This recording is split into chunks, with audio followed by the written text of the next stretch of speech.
So the year is 2021. I'm a final year student at one of PE's colleges where I'm training to become a healthcare practitioner. At this point, most of my mates know that I'm an avid car enthusiast. It is worth noting that this is the same year in which Haval decided to bring the Jolion nameplate to the local market. And given the hype that came with the then Jolion, I had a few questions thrown my way from people asking me to share my opinions about the vehicle. And one question I remember so vividly till this day was from a close friend of mine who asked me to share my opinions about the Jolion as a model and whether Haval as a brand was worth all the attention they were getting from the introduction of the Jolion model.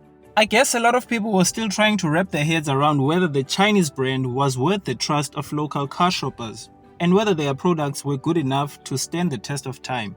And my answer was straightforward, and it was as follows.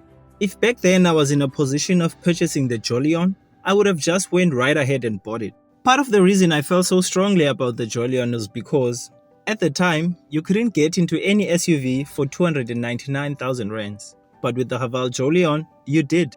And for your information, that's the sticker price on the Polo Vivo that I'm currently driving in 2025.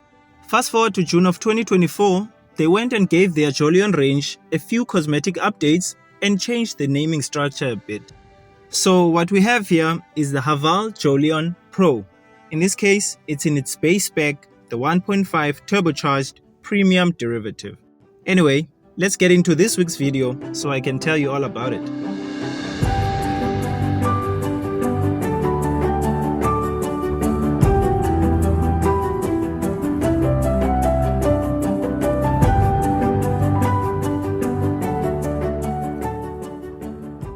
Seeing that this is a facelift, let's take a quick look at some of the changes which have been brought about in the Jolion Pro. Under the skin, and like its predecessor, it still sits on the lemon platform, but on the surface it features angular elements from the hexagonal grille with 14 vertical bars to the headlights, which are now ever so slightly slimmer than the model it replaces. Haval has done away with the design approach of having the headlights and the daytime running lights as a single unit. Instead, these are now separate units. The entire Jolion Pro range gets 17-inch alloy wheels, and these contrast beautifully with the black plastic elements. These are found on the window surrounds, side mirror covers, the cladding over the wheel arches, and the roof spoiler at the back. And speaking of the rear, this is our favorite angle to view the vehicle. It features GWM and Jolion Pro badging. It gets a single tail lamp bar which spans across the entire tailgate. There's a fake diffuser and exhaust vibe going on here, both of which are made from plastic, but in the vehicle's defense, they do lend the Jolion Pro a sporty appeal. Luggage carrying capacity measures 291 liters or 952 liters with the rear seats folded. There are 6 paint options to choose from, with this one for some reason being called Hamilton White. Overall, the exterior of the Jolion Pro has a sporty ambience about it. This is further elevated as you progress up the range with the fitment of flashier tires and the replacement of plastic bits with chrome and gloss black plastic elements.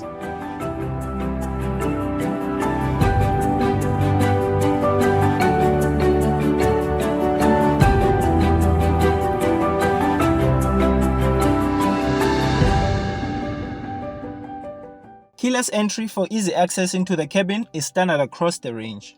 And if you've ever sat in the cabin of one of these before, it's the same story in here. In fact, we'd go as far as saying the cabin remains untouched.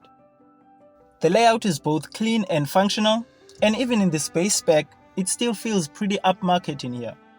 You have a smaller 10.25-inch infotainment system, a polyurethane steering wheel, not leather, it's still multifunctional with pedal shifters. It gets traditional analog dials and a few buttons for your climate control, though this can be adjusted using the touch control on the infotainment system. The system benefits from Apple CarPlay and Android Auto connectivity. There are 2 USB ports at the front as well as at the back. There's blue stitching on the dash, a push start button, there's storage space under the transmission tunnel, there's 4-way manual adjustment for the driver's seat, and these are covered in fabric. This premium version ships standard with things like ABS, EBD, ESC, hill descent control, a 4-speaker sound system, manual air conditioning as mentioned, rollover mitigation, cruise control, rear parking sensors and a rear view camera. But because it's an entry-level variant, it misses out on advanced safety features and driver assistance systems like lane center keeping, traffic sign recognition, rear cross warning, and lane departure warning, to name but only a few. Obviously, to get many of these features, you would need to progress up the Jolion Pro range, but even in this base spec, it does not feel that basic. Anything beyond this is just for flexing.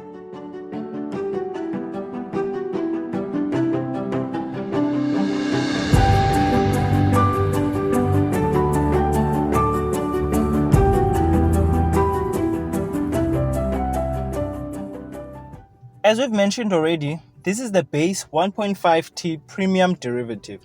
It is priced at around 391,000 rands, but if you feel the sticker price is steep, Haval still offers the non-Pro Jolion, with the CT coming in at 345,000 rands and 370,000 rands for the CT Plus.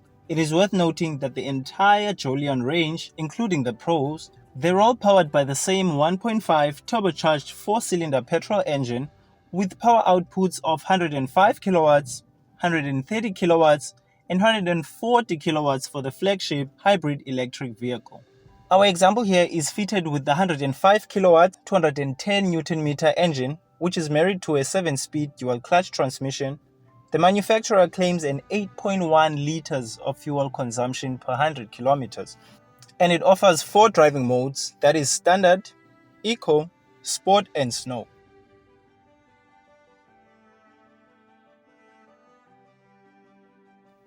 And now for a closer look at the stiff competition which the Jolion Pro has to go against every month for sales. These include the Toyota Corolla Cross 1.8 Xi, the Volkswagen T-Cross 1-liter TSI Life, the Suzuki Grand Vitara 1.5 GL Auto, as well as the Chery Tiggo 4 Pro 1.5 T Elite. As a reminder, the Haval Jolion Pro 1.5 T Premium is priced from 391,150 rands, and it is sold with a 7-year, 200,000 kilometers warranty, a 7 years, 75,000 kilometer service plan, and a 7 years unlimited kilometers roadside assistance. And this is your estimated cost of ownership. The interesting thing about these vehicles is the fact that they've all recently been updated, except for the Chery Tiggo 4 Pro, and each of them does well for their respective brands. So deciding as to which one you should purchase is totally up to you. I'm pretty sure you'd be happy with any of them.